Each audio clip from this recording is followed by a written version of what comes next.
பிரியமான வேத ஆராய்ச்சி நேயர்களே, இந்நாட்களிலே நாம் நெகேமியாவின் புத்தகத்தை கற்று வருகிறோம். கடந்த நிகழ்ச்சியிலே நெகேமியாவை குறித்து சற்று சிந்தித்தோம்.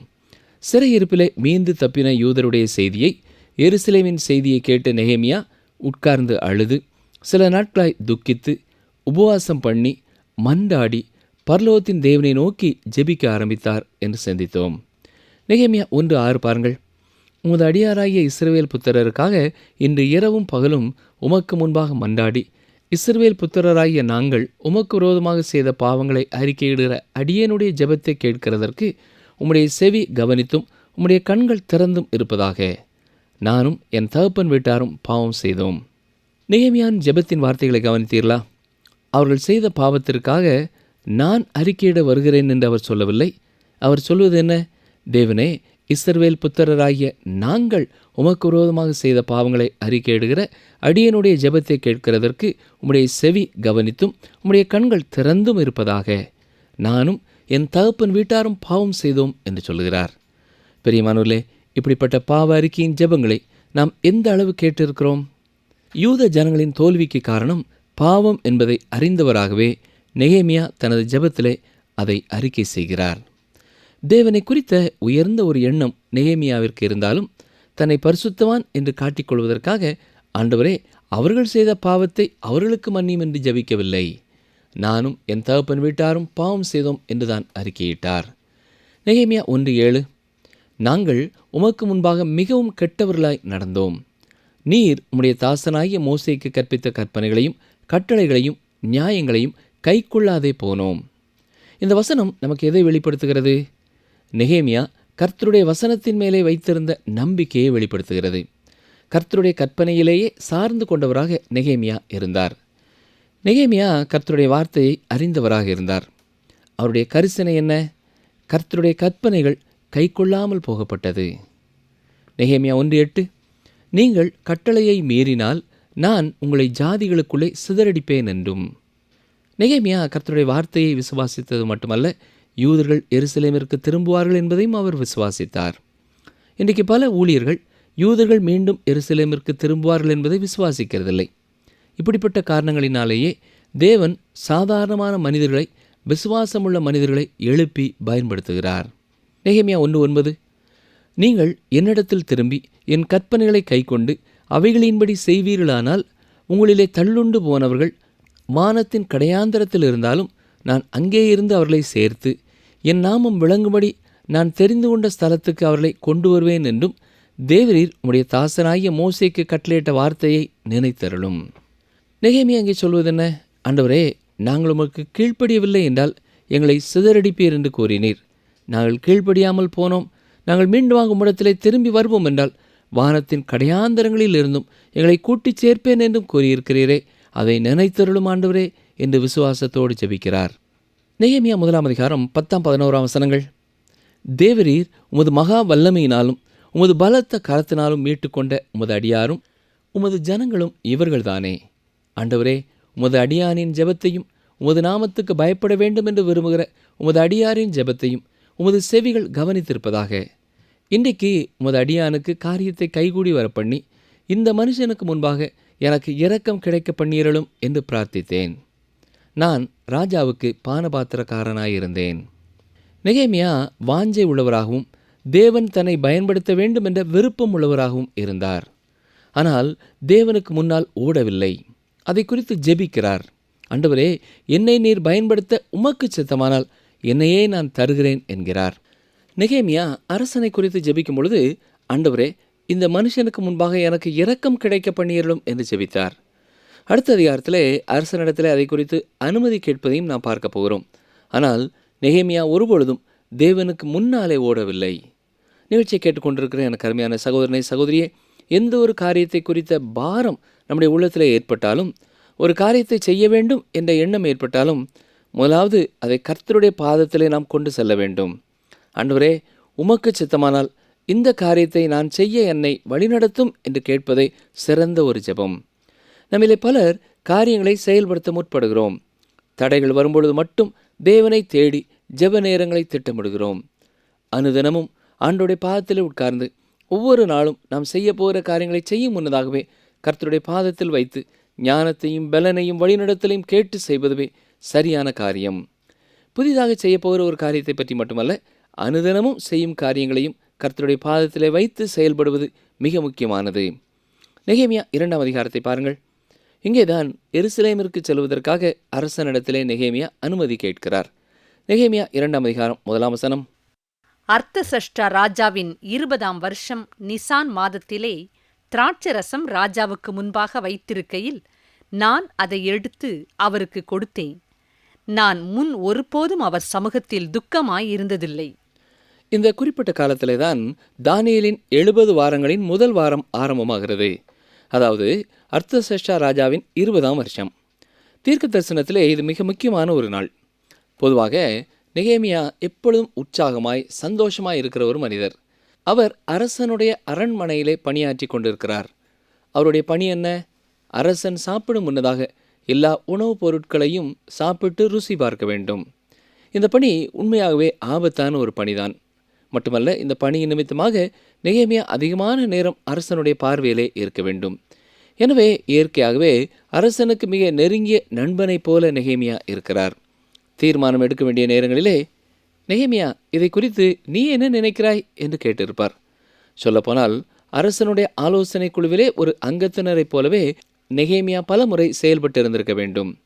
இந்த காரணத்தினாலே தான் தொடர்ந்து பாபிலோனிலே தங்கியிருந்து என்றாவது ஒரு நாள் தன்னுடைய ஜனங்களுக்கு உதவி செய்யும்படியாக தான் இருக்கும் நிலைமையை பயன்படுத்தலாம் என்று நெகேமியா சிந்தித்திருக்க வேண்டும்.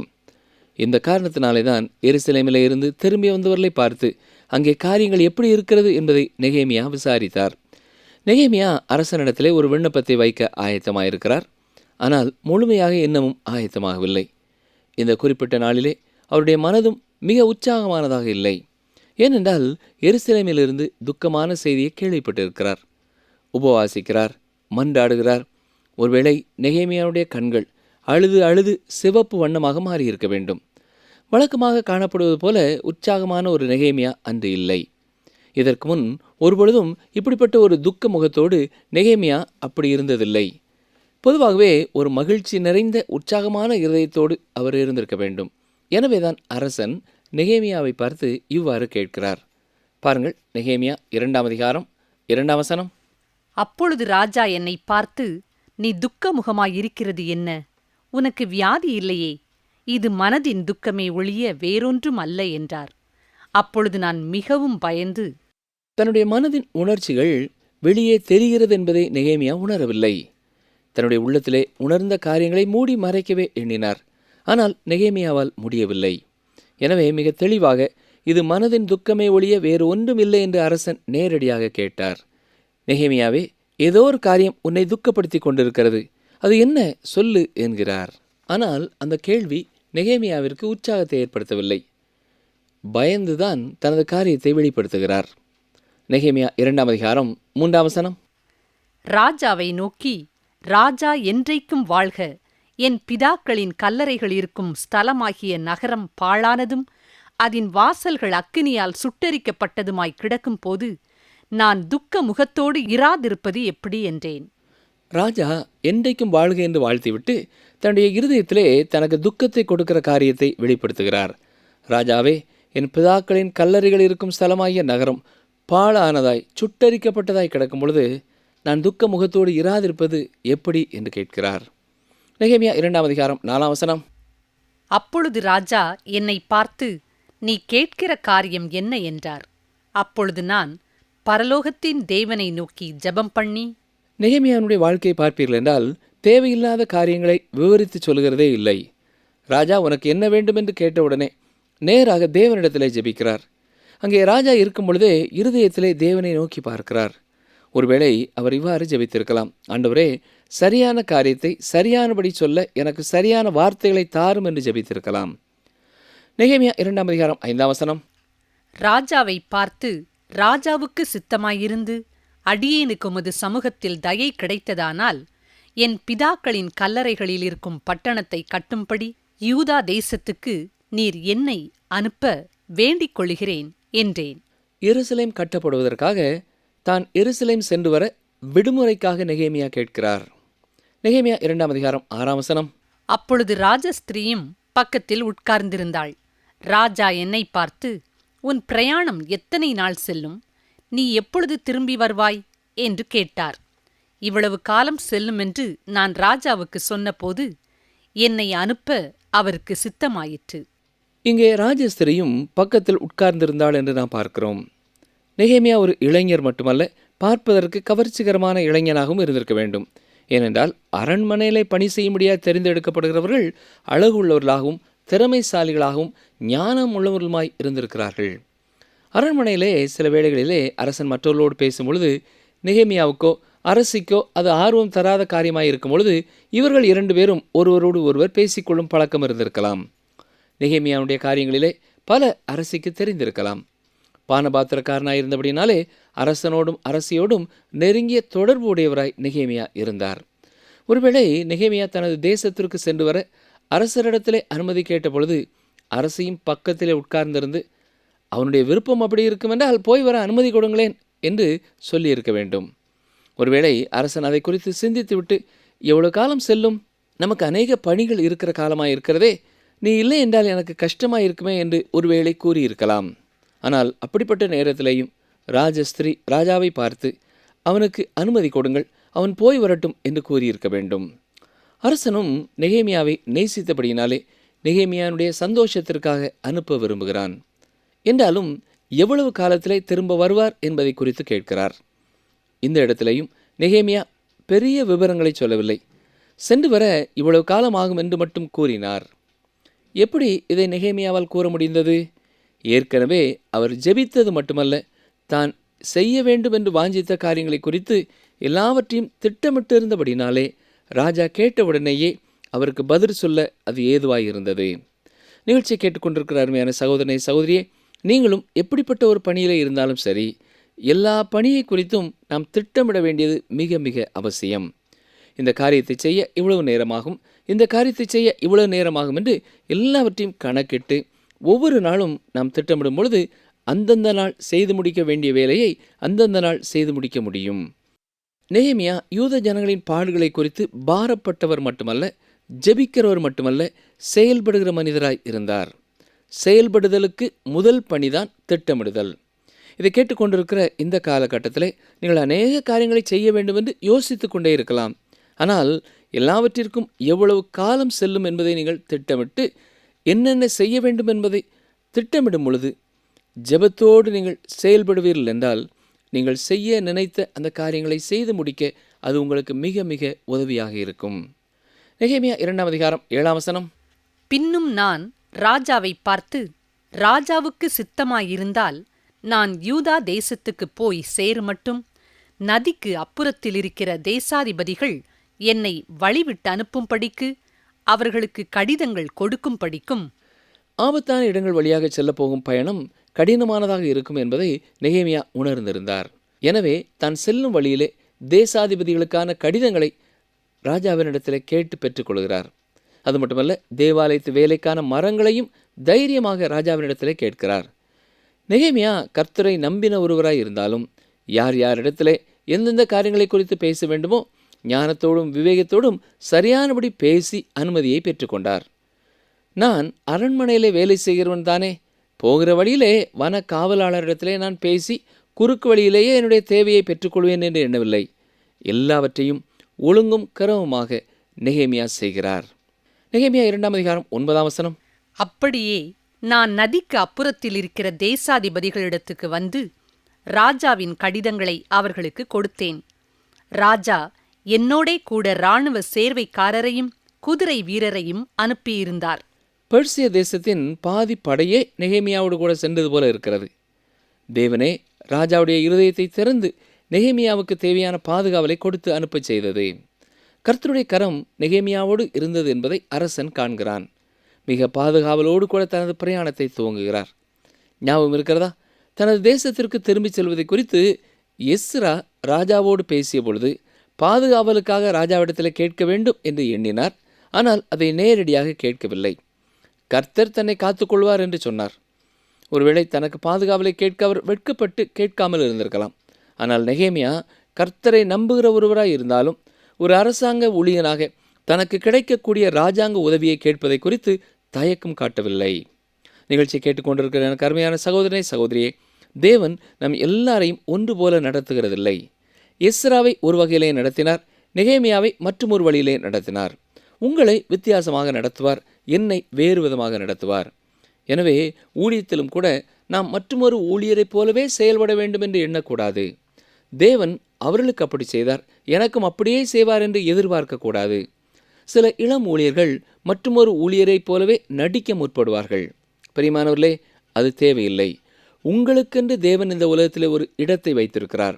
அதை பூரணமாய் நிரப்ப, பூரணமாய் உங்களை அவருக்கு அர்ப்பணித்து தேவன் கொடுத்திருக்கிற தாளந்துகளையும் உங்களுக்கென்று தேவன் கொடுத்திருக்கிற தனித்தன்மைகளையுமே பயன்படுத்துங்கள்.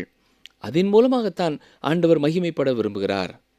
எஸ்ரா புறப்பட்டு செல்லும் பொழுது யாருக்கும் கடிதங்களையோ வேறு எந்த பாதுகாவலையோ அவர் பெற்றுக்கொள்ளவில்லை. இப்பொழுது நெகேமியா புறப்பட்டு போகும் பொழுது பெர்சியா தேசத்தின் காவலோடு கூட அவர் போகிறார். தேவன் 2 பேருடைய வழிகளையும் பயன்படுத்தினார். நெகேமியா 2ஆம் அதிகாரம் 10ஆம் வசனம். இதை ஓரோனியனான சன்பலாத்தும் அம்மோனியனான தொபியா என்னும் ஊழியக்காரனும் கேட்டபோது, இஸ்ரவேல் புத்திரரின் நன்மையை விசாரிக்க ஒருவன் வந்தான் என்பது அவர்களுக்கு மிகவும் விசனமாயிருந்தது.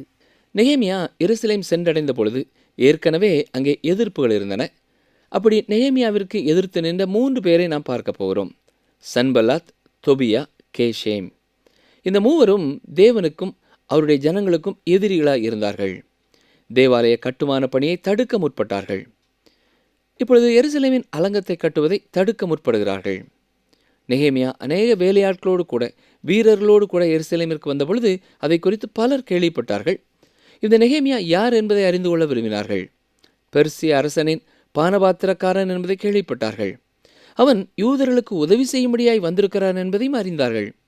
இந்த செய்தியை எதிரிகள் கேள்விப்பட்ட பொழுது அவர்கள் துக்கப்பட்டார்கள். அவர்கள் அதை குறித்து மகிழ்ச்சி அடையவில்லை. அருமையானவர்களே, ஒரு செய்தி சென்று சேர்வதை நாம் கவனித்தால் அது ஆர்வம் தரக்கூடியதாக இருக்கும். செய்தி நல்ல செய்தியா கெட்ட செய்தியா என்பது நீங்கள் யாராய் இருக்கிறீர்கள் என்பதை பொறுத்துதான் அமைகிறது. சுவிசேஷம் அதன் எதிரிகளுக்கு ஒரு நல்ல செய்தி அல்ல, ஆனால் உண்மையில் அது ஒரு நல்ல செய்தி. நெகேமியா 2ஆம் அதிகாரம் 11ஆம் வசனம். நான் எருசலேமுக்கு வந்து அங்கே 3 நாள் இருந்த பின்பு. நெகேமியா தான் வரும் வழியிலே நடந்த எல்லா காரியங்களையும் ஒரு பெரிய நாடகம் போல எழுதியிருக்கலாம். ஆனால் அந்த காரியங்களுக்கு அவர் அவ்வளவு முக்கியத்துவம் கொடுக்கவில்லை. இந்த புத்தகம் முழுவதிலேயும் நீங்கள் கவனிப்பீர்கள் என்றால் தேவையில்லாத அநேக வார்த்தைகளை வேண்டுமென்றே நெகேமியா எழுதாமல் இருந்திருப்பதை நாம் பார்க்கலாம்.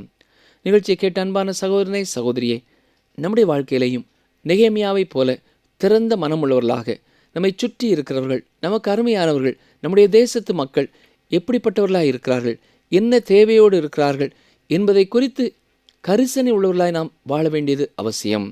செய்தித்தாள்களிலே செய்திகளை பார்க்கும் பொழுது அது நம்முடைய ஜெபமாக மாற வேண்டும். அதற்காக நாம் என்ன செய்யலாம் என்பதை குறித்து நாம் யோசிக்க வேண்டும். அது மட்டுமல்ல, நாம் எந்த பணியில் இருந்தாலும் எந்த காரியத்தையும் செய்வதற்கு நாம் திட்டமிட்டு ஆண்டுடைய பாதத்திலே ஆலோசனை கேட்டு நாம் செயல்படும் பொழுது நாம் செய்ய நினைக்கிற காரியத்தை செய்து முடிக்க ஆண்டவர் நமக்கு உதவி செய்வார். மற்றொருவரைப் போல நாம் நடிக்க வேண்டிய அவசியமில்லை. கர்த்தர் உங்களுக்கென்று கொடுத்திருக்கிற தனித்தன்மையின்படி நீங்கள் கர்த்தருக்காக வாழ்ந்து கர்த்தருக்காக செயல்பட அவர் உங்களை அழைக்கிறார்.